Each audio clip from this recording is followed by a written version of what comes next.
Τι δεν έκανε? Δεν έκανε. Ναι, δεν έκανε τι? Τι πάει να πει τι?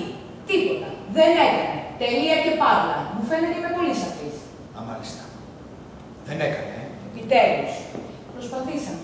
4 φορές σε διαφορετικές ώρες. Αποτέλεσμα γιώργο. Μόνο μία φορά. Αλλά τίποτα σπουδαίο.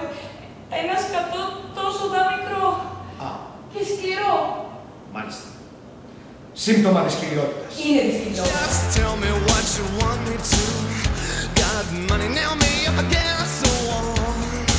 Ο κύριος το ξέρει. Ποιο πράγμα? Πως κρατάει ένα καθήκη. Ναι, το ξέρω, ευχαριστώ πολύ. Αχ, και εγώ νόμιζα πως ήταν κάποιο πονηρό κολπάκι. Συγγνώμη κιόλας.